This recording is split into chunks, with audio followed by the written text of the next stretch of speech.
This jazz musician was a true talent. He had everything: fame, money, and women. But he destroyed everything. This is the story of Chet Baker, a music star who went all the way from being a heartthrob to a worn-out man struggling with addiction thousands of miles away from home.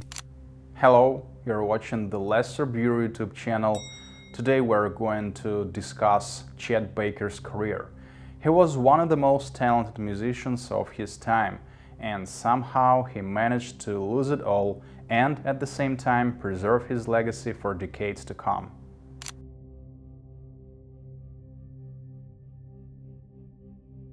Chet Baker's path into music was not especially unusual, at least at first.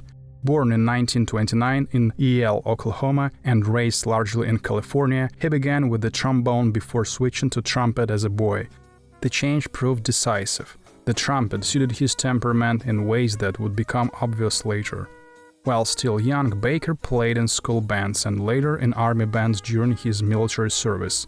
The army gave him discipline, but more importantly, it placed him in an environment where he could play constantly. By the time he returned to civilian life in the early 1950s, he had developed enough confidence to begin appearing at jam sessions around Los Angeles and San Francisco. The first major turning point came in 1951 when Charlie Parker selected the little-known trumpeter for a series of West Coast engagements. For Baker, who worshipped Parker, the opportunity was unique. He was suddenly performing alongside the most influential jazz musician of the era. Although Parker didn't transform Baker into a star overnight, his endorsement opened doors and gave the young trumpeter credibility within the jazz world. In the 1950s, Baker looked less like a jazz musician and more like a Hollywood star. With movie star looks, a soft singing voice, and a trumpet sound full of beauty and sadness, he became the face of West Coast jazz almost overnight. Young women chased him after concerts. Critics praised him as the future of jazz. Charlie Parker himself reportedly warned fellow musicians to watch out for the little white cat who was coming for them. Long before the comparisons to James Dean became a cliché, audiences were already responding to him as a visual phenomenon. The high cheekbones, the blonde hair, the distant gaze that made him look like a young actor wandering onto the wrong set. The true breakthrough arrived later through Jerry Mulligan. During late-night sessions at The Hague in Los Angeles, Mulligan became intrigued by Baker's playing and invited him into what would become one of the most influential small groups in modern jazz. Their piano-less quartet, with Baker on trumpet, Mulligan on baritone saxophone, Carson Smith on bass, and Chico Hamilton on drums, created a sound unlike anything else in jazz at the time.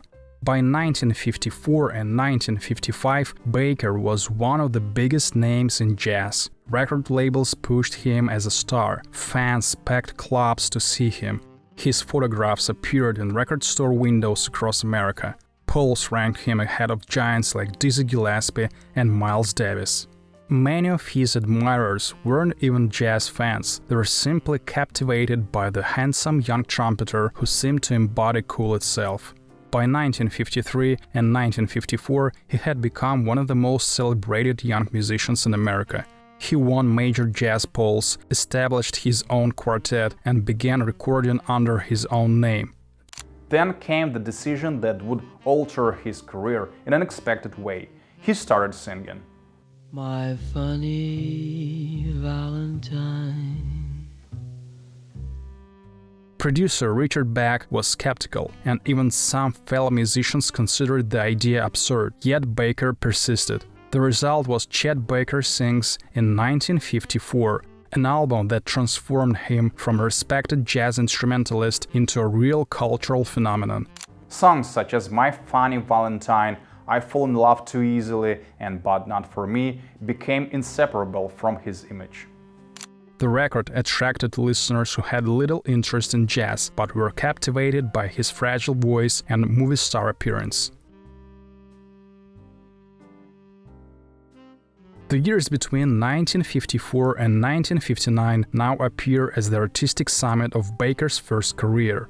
Albums such as Chet Baker Sings and Plays, It Could Happen to You, and especially Chet reveal different aspects of his career.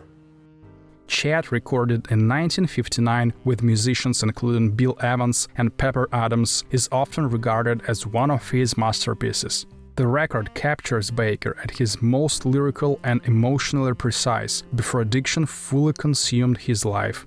Ironically, the moment his artistic reputation reached its peak was also the moment his private life began its long collapse.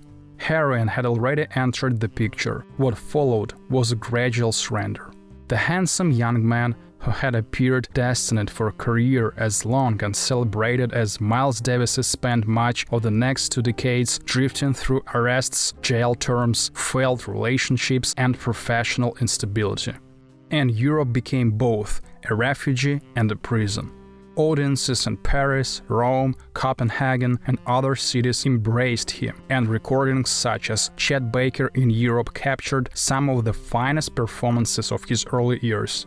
Yet Europe would later become the landscape of his exile.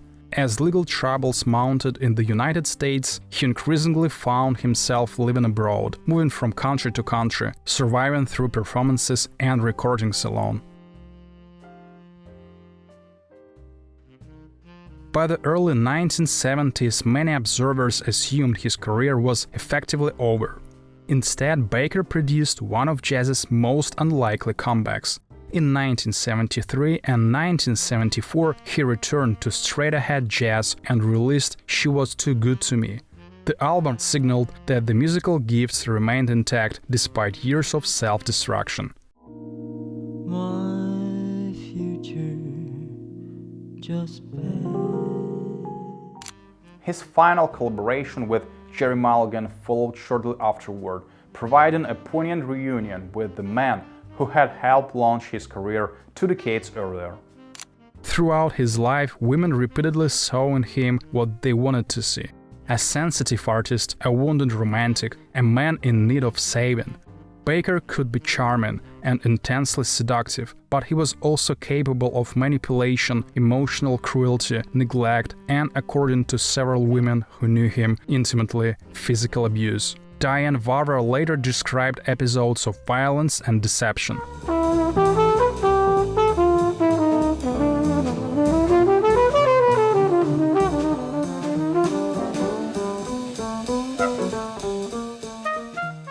The final chapter of Baker's recording career unfolded almost entirely in Europe. From 1977 onward, he lived largely in France, Italy, Denmark, Germany, Belgium, and the Netherlands. He made many albums. Although these records appeared on small labels and rarely attracted widespread attention, but many devoted listeners regard them as among the deepest works of his life. France is a little shaky, and Belgium is terrible too. But Holland is another thing, you know. I mean, a country where you can come into, it's like coming to a country where there's a permanent 24-hour party going on all year. Albums such as You Can't Go Home Again, Once Upon a Summertime, and Chet's Choice revealed a musician whose technique had become more economical, but whose emotional range had expanded.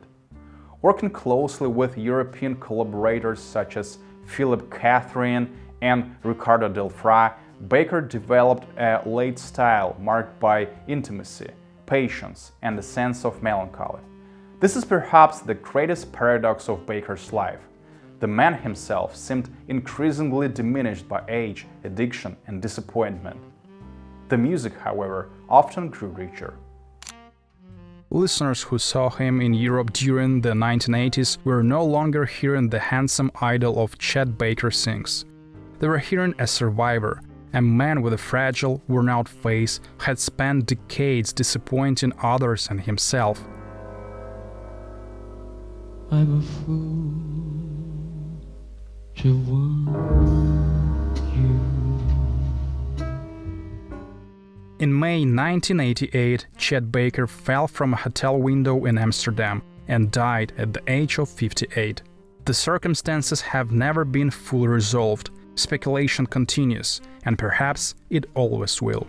By then, the beautiful young man from the album covers had long disappeared.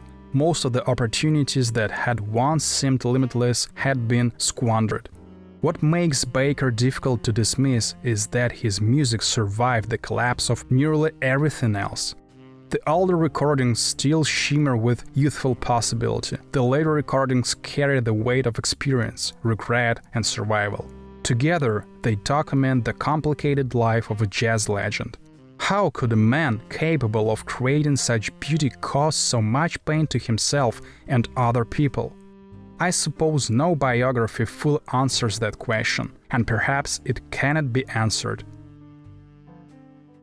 Thanks for watching this video. What do you think of Chet Baker? Which controversy do you think defined his life the most? Feel free to subscribe to my Instagram and TikTok pages, and I'll see you next time.